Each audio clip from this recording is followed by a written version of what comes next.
A few years ago, I had a massive headache.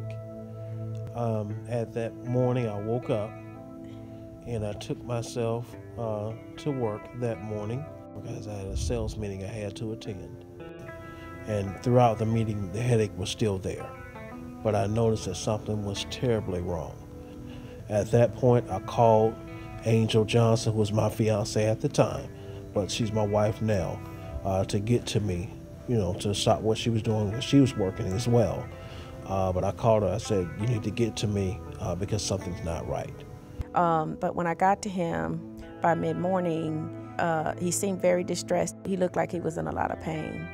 He went into an immediate seizure and blacked out and went into a coma.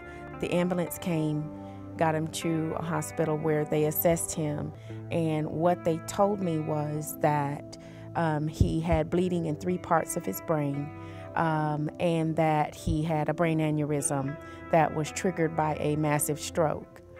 It just didn't look good. At that time, they determined that his situation was grave, and they gave him less than 24 hours to live. They told his parents and I that basically, with the amount of bleeding and damage from the bleeding in his brain, if he made it past the 24 hours, he would just be a vegetable. We continued to pray and stand on the Word of God, and we just rejoiced because the bleeding in the brain had stopped, but I was still in a coma. We already received the healing for Nigel, although, we knew he was in a coma and the medical staff gave us nothing but negative reports. We were still rejoicing over the fact that God had already finished his work on the cross, just as Pastor Dollar teaches us. Finally, I got a call at work one day from one of the nursing staff that he had awakened.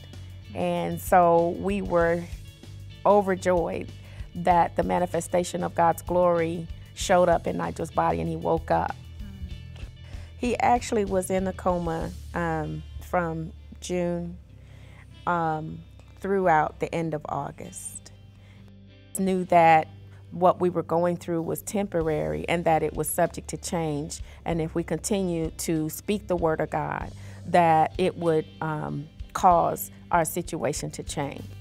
Here's a person that lived from an aneurysm, bleeding in 3 parts of the brain, and here today to tell you this story.